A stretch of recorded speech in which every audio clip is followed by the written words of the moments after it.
మీకు మీ కుటుంబానికి క్షేమం కలుగును గాక. వినయం కలిగి జీవించు. దేవుడు అహంకారులను ఎదిరించి దీనులకు కృప అనుగ్రహించును. యాకోబు 4:6. మనలో అనేక మంది ఎవరినైనా అంగవైకల్యం గల వారిని లేదా ఏమైనా ఇబ్బందుల్లో ఉండి సంవత్సరాల తరబడి బాధపడుతున్న వారిని చూసినప్పుడు ఏ రహస్యం పాపం చేశాడో, వీరు ఏ జన్మలో ఏ పాపం చేశారో, వీరి జీవితం ఎలా ఉంది అంటూ మనస్సులోనే కానీ ఇతరులతో కానీ లేకుంటే వారు ముందే వెటకారంగా అపహాస్యంగా మాట్లాడుతూ ఉంటారు. మళ్ళాంటి వారే శాస్త్రులు, పరిసయ్యులు, అలాగే శిష్యులు. అందుకే గుడ్డివాడిగా పుట్టిన ఒక వ్యక్తిని చూసి యేసుక్రీస్తు ప్రభు వారితో అంటున్నారు, వీడు గుడ్డివాడై పుట్టుటకు ఎవడు పాపం చేశానో వీడి కన్నవారా అని వారిని దేవుడు చెప్తున్నారు. అప్పుడు యేసు వీడైనను వీని కన్నవారైనను పాపం చేయలేదు, కానీ దేవుని క్రియలు వీరి యందు ప్రత్యక్షపరచబడుటకే వీడు గుడ్డివాడిగా పుట్టాడు అని చెప్తున్నారు. నిజమే, మనలాంటి అనేకులు నేడు దేవుని వాక్యం గ్రహించడం లేదు కాబట్టే ఇబ్బందుల్లో ఉన్న మన తోటి వారిని చూసి మనం కూడా ఇలానే అంటుంటాం, ఏ పాపం చేశారో ఇలా ఇప్పుడు ఇబ్బందులు పడుతున్నారు, ఇలా పుట్టారు, ఇలా జీవిస్తున్నారని. అంతేకాకుండా కొన్నిసార్లు అలాంటి వారిని చూసినప్పుడు వారి మాటలను అపహాస్యం చేస్తూ ఉంటారు.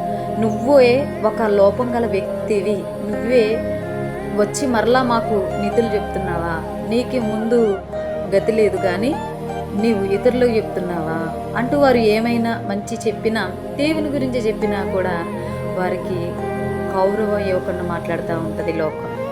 గుడ్డివాడైన అతను యేసుక్రీస్తు ద్వారా స్వస్థత పొంది చూపు పొందినప్పుడు అతని శాస్త్రులు పరిశీలి ఏ విధంగా చూపు పొందావని పరామర్శిస్తున్నప్పుడు అతను యేసుక్రీస్తు గురించి చెప్తున్నాడు.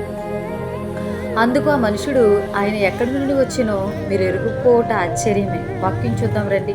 అయినను ఆయన నా కన్నులు తెరిచెను. దేవుడు పాపులు మనవి ఆలకింపడని ఎరుగు, పుట్టి గుడ్డివాని కన్నులు తెరిచినట్లు లోకం పుట్టినప్పటి నుండి వినబడలేదు. ఈయన దేవుని యొద్ద నుండి వచ్చిన వాడు కాని ఎడల ఏమీ చేయనేరడని వారితో చెప్పాను. అందుకు వారందరూ అంటున్నారు ఏమని, వారు నీవు కేవలం పాపివై పుట్టినవాడవు, నీవు మాకు బోధింపవచ్చితివా అని వానితో చెప్పి వాని వెలివేస్తున్నారు.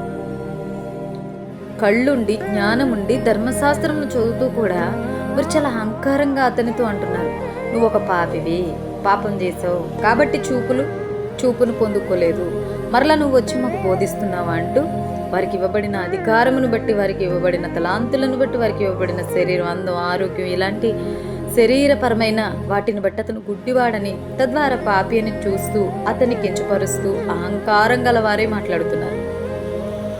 ఓ విశ్వాసి, ఒకవేళ నీవు కూడా మనకి ఇవ్వబడిన దేవుని దీవెనలను బట్టి, దేవుని ఆశీర్వాదాలను బట్టి పొగరెక్కిన మాటలను, అహంకారముతో అహంభావము గల మాటలను మాట్లాడుతున్నవేమో, బీ కేర్ఫుల్. వినయము గల వారి ప్రాణమును ఉజ్జీవింప చేయుటకు, నలిగిన వారి ప్రాణమును ఉజ్జీవింప చేయుటకు, వినయము గల వారి యొద్దకు, దీన మనస్సు గల వారి యొద్దకు నివసించుచున్నాడు దేవుడు. దేవుడు మనతో ఉండాలి. దేవుని కృప మనకు రావాలంటే మనం వినయం కలిగి జీవించాలి. కాబట్టి నేటి నుండి అయినా ఇతరులను తృణీకరిస్తూ అపహాస్యం చేస్తూ ఎదుటి వారిని గాయపరిచే వారి వలె ఉండక, దేవుడు మనకు అనుగ్రహించిన దానిని బట్టి వినయం కలిగి జీవించడం నేర్చుకుందాం. ఈ మాటలు మిమ్మల్ని సరిచేసేయని నేను ఆశపడుతున్నానండి. నన్ను సరిచేస్తున్నాయి. ఈ మాటలు మన హృదయంలో దేవుడు ఫలింప చేయను గాక. ఆమేన్. లైక్ చేయండి, షేర్ చేయండి, సబ్స్క్రైబ్ చేయండి. గాడ్ బ్లెస్ యూ అండి.